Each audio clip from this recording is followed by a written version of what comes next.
Hi folks, my name is Fiona Ozali. I'm the other half of Gazdag Online, and I'm so excited today because we get to interview Amy Dang. Amy, can you take a seat for us? She's in the hot seat today. Now, Amy has been in the fitness industry for 12 years, a personal trainer for 8, specialising in rehabilitation and functional training.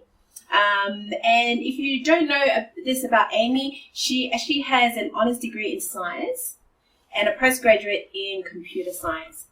In her own words, she was a nerd back in uni, but that's all right. For all our nerd friends, keep at it. All right, so just going a quick background on her work life: pharmaceutical lab for 5 years, and computer company for 1 year, running her own business, beauty and wellness, for 1.5 years, fitness industry for 12 years, and currently still in the fitness industry. Yes. Yeah, still working part-time. And also in research in clinical trials in blood cancer research. I'm just tired of saying that. She's a busy woman. And another thing, yes, you do see a surfboard behind us. Amy has a passion for running and surfing. She has gone through quite a lot of places in the world surfing. So those are her passions. And she just happens to be a very good friend of mine. A lucky friend. Yes, for over 10 years. Yeah. So we're going to get right to it. We know that a lot of you women have been asking a lot of questions on health and fitness, and we're just going to go through a lot of questions that were presented to us, quite popular questions, and Amy is going to just pour out her heart on the answers, and she just tells it like it is. So if you get offended, she's just speaking the truth, right? All right, so the first question is, what is the difference between losing weight and losing fat? So the misconception with weight and fat is that people think if I've got a lot of fat, I'm heavy, means I'm overweight. So you can actually build up muscle through training, and that can increase your weight, but it doesn't mean that you've gained fat. So over time you might gain, like, especially when you're trying to lose weight, you can gain weight and still reserve fat, and it takes a bit of time for the body to actually break down the fat. So, and then it depends what sort of fat. Like, certain people will store fat like in the arms, the thighs, the stomach. Those are what we call, it's a protected fat for females. So 20% of your reserve fat will stay there to protect the organs, especially the gut.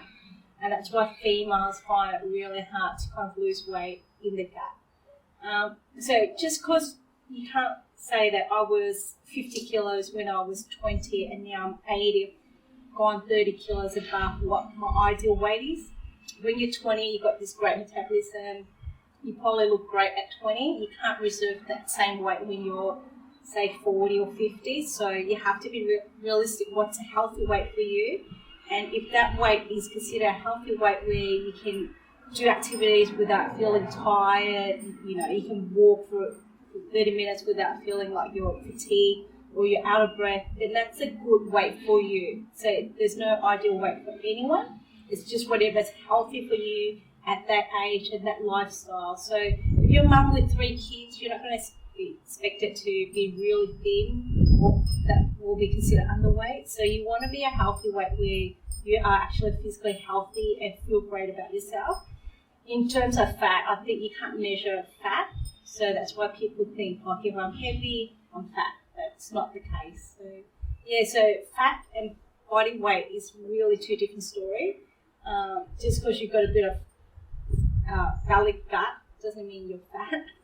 It just means you're reserving fat in that area more than of your arms and your legs. So if you ever want to kind of think about weight and how healthy I am, is how you feel, how you look, and yeah, just your general well-being is probably a good measure of your health rather than your weight scale or your fat percentage. Yeah.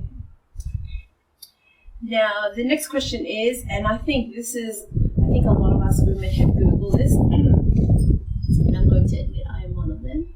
Forgive me, Amy. Number 2, how can you lose weight faster? All right, so there's a lot of information on Google, and you'll hear people say, oh, my friend did a lemon diet weight detox thing, or my friends did a soup diet, my friend's done an Atkins diet. There's so much diets, I can't I don't know where to start. At the end of the day, a diet is a quick fix. People want something quick within a week, but if it's that quick to lose, it's going to be that quick to put on. So you've got to be realistic. Like, is the diet making you fatigued, cranky, moody? You're not getting sleep. You're restless. It's a bad choice diet because it means you're cutting too much calories. Your body can't function the way it should. And then most time people will eventually binge eat because they're so tired and hungry. It doesn't make sense for the body to kind of be in that shock level for too long. So a week a detox, you can lose 2 or 3 kilos just losing fluid, and that kind of a misconception that you lost weight. But then you've got to put it back on when you start eating real food, and your body's going to reserve the waters and stuff like that through food. So there is honestly no quick fix. If it's that quick to lose weight, then no one needs a personal trainer, no one needs to go to the gym. Like, whatever the result is, you'll get it. A lot of people do choose easy option like getting surgery in the stomachs to take off a lap band. So yes, you do lose weight really quickly because you're not eating, because it reduces your testosterone, but also you're on a liquid diet for a very long time. So you do lose up all your steak and all your really nice food. So at the end of the day, if you feel like that's a quick way and you can get result and you're happy with it and you can sustain, that's great. But in general rule, you actually do more harm for your body, and you most likely will put on the weight really quickly too. So if it's worth it, it will take at least 3 to 6 months to lose weight adequately and to keep it off. If you can do it in a couple of weeks, that's great, but you hope it doesn't come back. Yeah.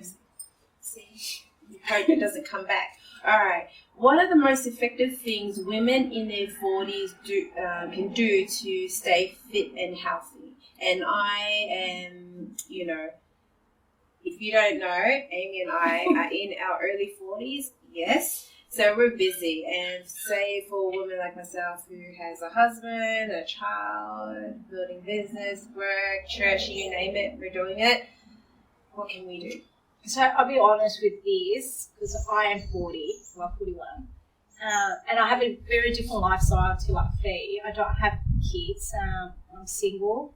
I might work 6 or 7 days. I do have 3 jobs. I juggle that, but I always have time to surf, run, and do stuff like that because I don't have a family commitment. And I feel people in the 40s would have kids by now. And even not, kids will be at a teenager age where they need to go play sports, swimming, they've got hobbies. There's a lot of school picks up, drop up, and some mums will be back to work at part-time. So you've got to be realistic being 40 that you can't get a body of a 20-year-old. So don't look at a 20-year-old and think that I used to look like that when I was 20, because that 20-year-old will become 40 and they'll look back at that another 20-year-old. So you have to get the conception that, I don't look that great at 40 anymore, like, at 20. Once you start accepting that, it's easier, and also don't judge yourself to someone who's 40 as well, because like me, people always say, oh, you're so lucky, you always got time to do stuff. That's because I don't have a family commitment. So, but if you talk to someone really like has kids and a family, like my sister, she's put everything on the back burner until now where she can start doing stuff because her daughter's old enough to kind of like get herself to school and stuff like that. So find a sport that you enjoy, that's the first thing. Gym is not for everyone. So I feel like you have to get in the gym to have a good body. And again, body type is really depending on you. So if you're happy with your body, I don't think there's an ideal body. And I know with social media, everyone's like looking through pictures and it's like, oh, everyone looks great on social media because you never post an ugly photo. Yeah. And then there's all this filtering for the image, and then you can slim the photo down a little bit. Like, I think people put too much pressure, especially females at 40, feel like, this is my last chance. If I don't look good by the time I'm 50, I hit menopause, it's over.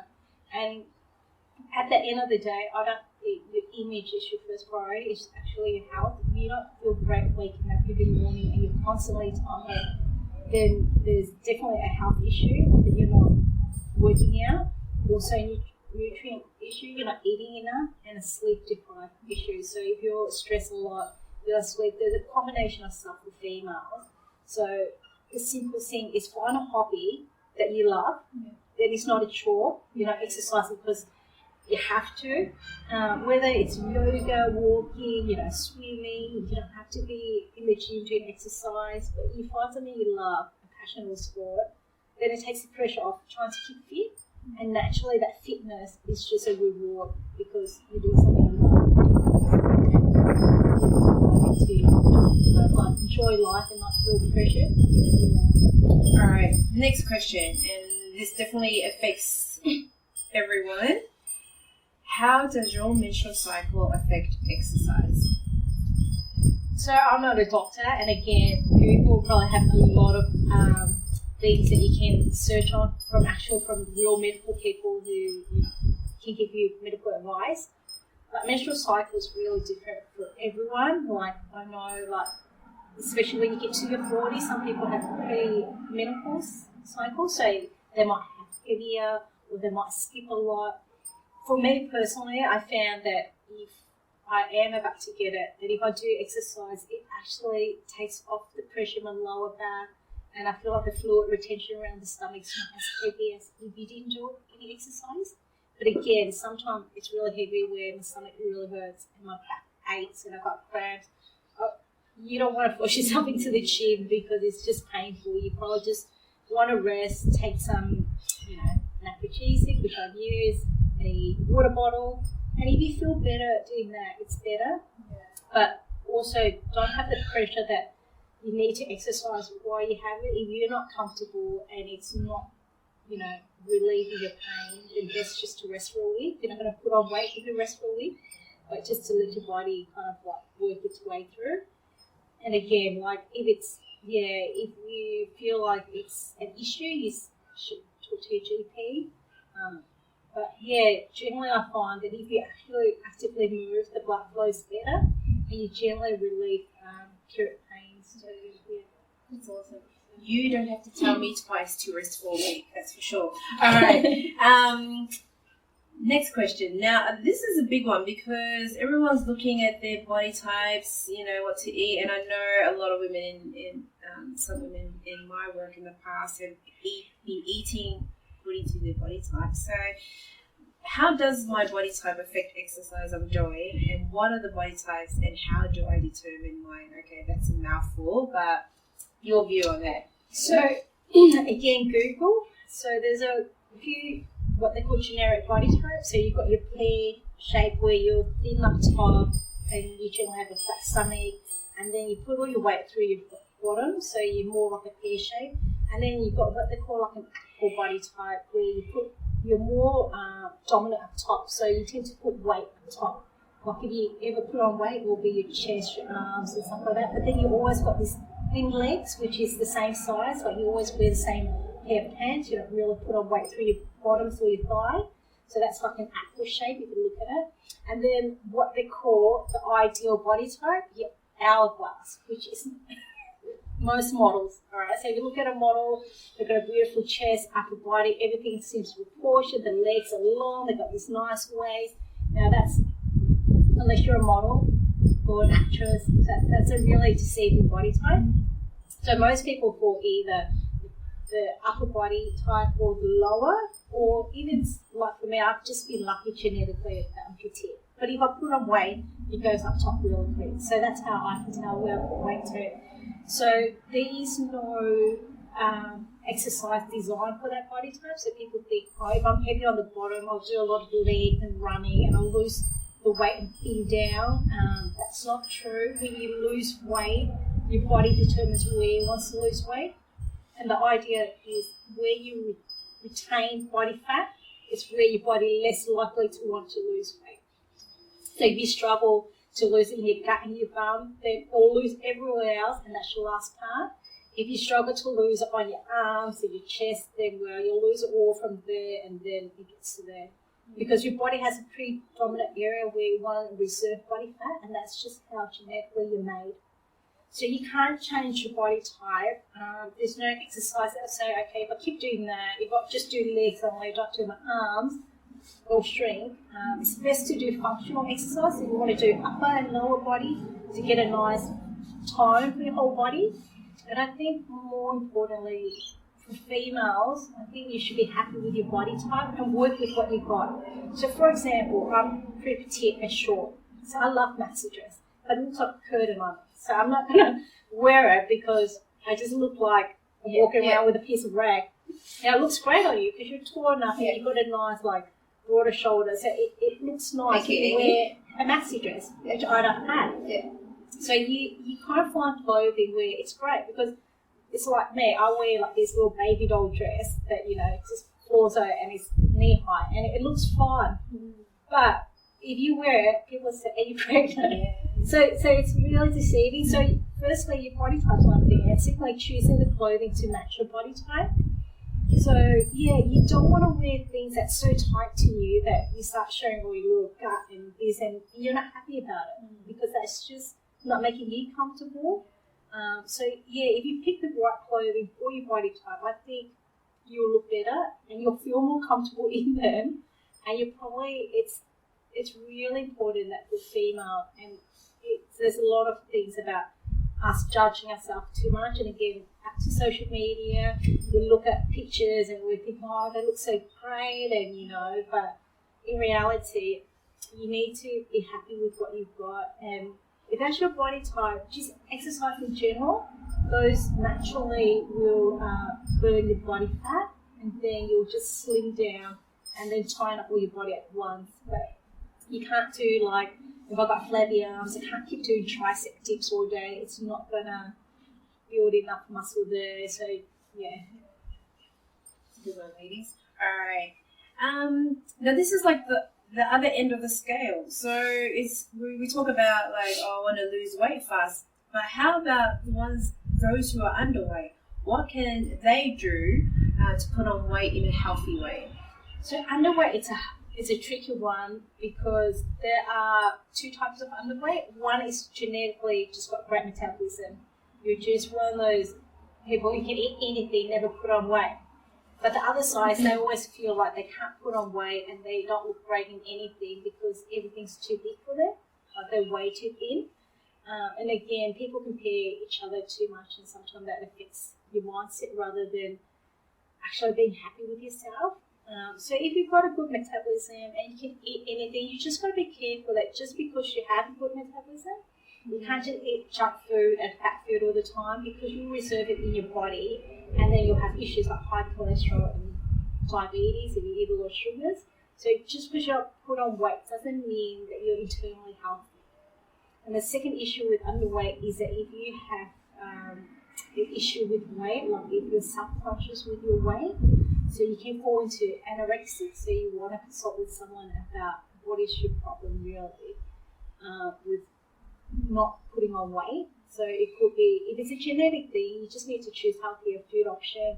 Actually doing strength training stuff can build up a stronger body. So you can build up some muscle. You won't actually explode because just genetically your body doesn't know how to build strong muscles, and the fat doesn't retain as well as someone who holds their body fat. So you tend to just put your metabolism so quick that it burns whatever you eat. So you pretty much have to eat more, but probably have to choose healthier food option. So I don't think like eating more fat food is a good idea because then you just increase your cholesterol issues. Yeah, and again, if you are really struggling, you should see a nutritionist because they can give you guidance on your food and your choices to put on weight. But yeah, the misconception about being underweight is that I'm fit, because I've seen underweight people and they are really tired all the time. They don't have a lot of strength because if you don't have muscle fat to hold your bones, then you're putting a lot of pressure on your skeletal muscles to actually control your body. And that becomes an issue when you're older, like with arthritis and stuff like that. So, yeah, it's nice to have a good balance because if you're too overweight, you also have an issue. If you're underweight, you also have an issue. And so, yeah, but best to, like, I will talk to a nutritionist, get some feedback and advice on what is best for you. Yeah, it's a hard one. Yeah. Okay, let's have a look. Yeah, probably one of the most popular ones. Do I need to take dietary supplements? So that's a personal choice. I personally do take them because I feel like I don't eat enough quality food to actually get all the nutrients I need, especially like in winter. I feel like vitamin C and zinc is a big thing if you don't want to get sick. If your body's, you're not eating food that requires the supplements. If you feel like you're fine, you have taken them and you feel healthy and fit, you don't need to. And again, a dietitian or nutritionist will give you best advice to what to take and what you need and don't need. But generally, I think for females, I think a multivitamin is great because we don't because of the way we function and we multitask things, we don't actually eat as well as we think. So if you're feeling tired, you might want to look at your dietary and also think about taking a supplement that might help you, like even iron, which is a common thing for females if they run down and don't eat enough red meat and stuff like that. So that's a common one. Again, see your doctor for the blood test to see what you're lacking. See a dietitian or nutritionist that can give you guidance on what to take. But try to avoid Google. Dr. Google. Yeah. There you go, people. Because it's very generic and it might not be right for you. Yeah. Okay. What are your recommendations on exercise while pregnant? Now, I know some women never exercise in their life and all of a sudden, I know the feeling, and then you're pregnant and you're like, oh no, I'm going to put on all this weight and now I've got to exercise. I think you need to help us, the ones that rarely exercise and then we're pregnant, like, oh no, I'm going to be fat for 9 months. Yeah. So, again, this is just based on experience from other people because obviously I haven't had a child, so I can't really say how it feels to be pregnant for 9 months, gain weight and, exercise at the same time. But the first thing I always recommend that even if you've never exercised in your life and you just decide now you're pregnant, it's never too late. 9 months is a long time, so you better to get fit while the baby is growing as well because it will take pressure off. What happens, you get fluid retention in your leg to the third trimester. So while you're exercising, you can actually reduce those kind of blood pressure retention stuff in your legs. I've heard people say it reduces lower back pain as well, and also improves birth flight delivery if you're doing it naturally. A lot of mums have said, yeah, I'm glad I did some exercise before I gave birth because I didn't feel like I'm going to pass out trying to make a baby. The best exercise we do recommend is water aerobics and any swimming because it takes pressure off your back, off your joints while you're carrying the load. Again, especially in the second or third trimester, it improves your cardio fitness. So a lot of mums will do exercise right until they give birth, and most of them, especially the last month or two, will be water-based exercise. You still need to gym and stuff. I don't recommend to keep running when the baby gets to a certain weight because it puts too much pressure on your pelvic. And any high impact movement like running and jogging, you actually just put pressure on your pelvic, which may tear it, which will give you a problem later down the track after birth. Again, that's something you should talk to your doctors, get some advice. But most trainers will say best to start exercising, and then again read your body. If you are starting to get certain pains and stuff, you might want to pull back because you don't want to over-exercise too quickly too. So definitely get professional advice. So physios are great, your doctor, your GP, get a personal trainer, preferably find someone who may have either specialised in pregnancy. There's a lot of pregnancy course and pregnancy activities out there where people do have experience around pregnancy, and also a trainer who has experience in training someone with pregnancy. So that would be your advice would be. Alright. I say there's quite a few of these questions are most popular, but I think this is the most popular for us women. How do I get flat stomach? Dave. Alright, so The question was, how do I get a flat stomach after that whole... So flat stomach is a common question that everyone says, oh, should I do a lot of sit-ups, crunches? What can I do to get a flat stomach? Okay. Now, if you ask anyone who's a bodybuilder, the first thing they'll say, you have to get your fat down to 10%. Now, that is really hard. I mean, you have to cut out all your diet, like all the things that you love to eat. Your calories are low limit. To get that, you need to lose all your body fat. And again, remember I said females reserve a lot of the body fat around the stomach.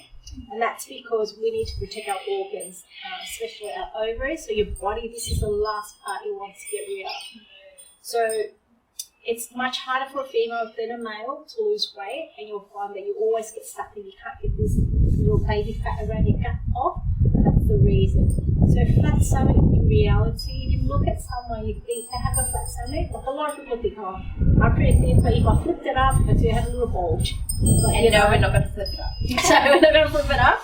But honest and truth, I've never had a flat stomach in my life, and I have been underweight, and it's still always there. So it's not realistic to do crunches all day to get your flat stomach. But if you really wanted one, first commitment is you have to train at least 3 to 4 hours a day in the gym, about 6 times a week, do all these weight exercise, cutting down calories, always on like a starving mode. And then it might take you about 3 to 9 months to lose all the body fat, and you trim down, you look like a bodybuilder, and then to really get a flat stomach. Now, once you lose all the fat, you can start doing crunches to do the definition stuff. But if you can't get rid of the fat, the amount of crunches you do would never structure your belly. Like, you have to get the layer of fat off, because it will just be underneath it. So to save you pain doing crunches all day, you'll probably throw out your back too if you crunches, because if you tighten up your hips, you end up being like shortened at the front, so you get a bit of back pain. So yeah, so to be realistic, flat stomach is a myth. And people who actually have a flat stomach are born with it. So you can be, which I say, like again, the pear-shaped people, they put all the weight here, they never put anything up here. So they feel like a smaller size up here compared to down there, so they're 8 and a 10. They can't get a small bum, unfortunately, because the bone structures are down there. Like the hip bones are wider and they restore fat there. But they don't put fat on the gut, so the gut's always flat. Yeah, and genetically, they don't reserve body fat, so if they lose weight, the gut goes first. So you look at those people, you're thinking, oh God, they've got a flat stomach. But if you look at the bottom here, they'll be wider and they'll want to go reverse, like I want to have a smaller here. And it just, structurally, that's how your bones is, so you can't. The other thing I also want to raise is a lot of people look at magazines and models and stuff like that and say, oh, you know, how do they get a flat stomach? And you see this ad with these models crunching. And again, those are the ones who's already genetically gifted with a flat stomach. So it's not like they were fat and then they got to that. It's not realistic for a lot of us. And a lot of photos and stuff are photoshopped, so you don't really have a flat stomach with all these ads. It's just been photoshopped to look like you have the 6-pack. How I know is my sister used to be a makeup artist, and she would go to models who are pretty thin, and then she'll have to spray paint the ad so it looks like they've got a 6-pack, which they don't. Wow. Yeah, so it's really deceiving. So in the it's amazing, but it's not realistic. And to realistically do it, you have to look at a bodybuilder, and you're willing to commit to that, you'll get a 6-pack. That's something. There you have it, folks. So if you don't have that time and commitment, okay. What I'm going to do, because we're going by the weather as well, we're hoping that it holds up. But there are a lot of questions coming through that have come through, but we might just round it up. If you're disappointed that your question didn't get answered, don't worry. Amy has been kind enough to actually just written it all out for us, so we will offer that. This video will go together with all her notes. So there you have it, guys. So you're probably sitting there trying to go forward and backwards. What did she say? She said, don't worry, we'll give it to you, all right? That's part. I wasn't going to, but thank the weather for that. All right, so we might round it up with how can I maintain my motivation in this crazy world? It's so busy and everything, and like you say, you've raised it more than once about images and all that. What would be your advice to all the women out there who need motivation to stay fit and healthy? So motivation is hard for everyone, especially when they have a lot of pressure with families and raising kids and financial issues, mortgage and that. Is that figure out what you want. Once you figure out your passion, so for example, I love surfing. Even it's freezing today, I will still pack up and get my board and go. It's just something I love. It's part of my life. My sister started running at 39, I think 40 was a goal. She's never been a runner. So she did her first half marathon, and now it's been like 3 years. She's aiming for ultra marathon, which I don't want to go there. That's 60 kilometers. So I did a marathon and I was going to die, but that's it. And I was done with it. Crazy and Chris. But she had fell in love with running with a real big passion. And so she doesn't care what the weather is. She'll pop on the shoes, she'll go running. So you need to find whatever you love, whether it's salsa dancing, swimming, find a goal. You want to achieve something in a year's time. You want to be able to run a 10K or a marathon, or you want to hike somewhere really nice, or you want to start cycling. Like, there's heaps of things. Pick a sport or an activity you're passionate with, and if it's great if you can get your kids or your other half to be involved, then that way you feel like there's less pressure that you're going off to do stuff all the time and spending time with them. It's just nice balance between family, life, work, and sport that you love. But yeah, if you find a motivation you love, maybe it is. If it's not the right thing, maybe find something else. If you tried it, it's not for you, try something else. I think, motivation is a personal thing. Like, even if I find sometimes motivational, like clips from TED Talks and stuff like that, it's great. Basically, a lot of motivational stuff, which I love reading as well. Including church Brown. Find your motivation in books, videos with other people. You might find other people motivating. Get some advice from them, what activities they do. Like, Google, this is great. I think Google has a lot of stuff out there that can help you motivate and ideas to get you started. Like, and it's not a bad thing if you've got a holiday in 8 weeks and you want to look big and you start looking to the gym. Just need that initial trigger, and then once you start looking into it, you actually just do it yourself. Yeah, awesome. I love that. Amy, thank you so That's much. Okay. In this cold weather. There were like another 4 or 5 questions here. But like I said, we're going on this weather, and I'm sure you don't want to see us drenched and my hair get any more fizzier than this. But there you have it, ladies. Go through Amy's notes. I will send it out. And just keep it doing it. Like, Amy has a passion for health and fitness. Like, she can go on longer than this. She can preach it like church 3 hours. Like it, because it comes from here, guys. The truth, honest truth, whether you like it or not. And she was actually the first person that got me running. Many years ago, I did my first run with her and my brother. That was 40 kilometres. 40 kilometres. Yeah, it was a fun run. I only did it because her and my brother dared me. They're fitness freaks. And they dared me that I couldn't do it. I only run to the buffet table. But she trained us, and her mum fed us afterwards as well. That was keeping me going as well. There you go, your motivation. There, your motivation. For food. Hey, if it's your friend's mum that will cook for you, after your workout, whatever it takes, right? Whatever it takes. Thank you again, Amy. You know we love you. And we absolutely appreciate all the knowledge that you've shared with us for years. Good luck, ladies. Yeah, good luck. And on that note, I'm going to go for lunch. And Amy's going to be crazy and she's going to go surf. If you're wondering where we're at Amy's beautiful home, backyard in Torquay, Victoria, Australia, because I know some of our customers are from overseas. And Torquay is a beautiful place in Victoria, Australia. Google it. You'll see it.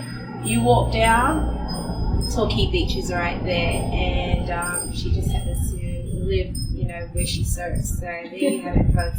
All right, Amy, I'm going to go and eat, and you're going to go surf, yeah? All right. We'll see you later. Plan. Yeah, there you go. We got it. Balance, everyone. It's all about balance. All right, take care. Thank you. Let's go, Amy. All right, you're going surfing.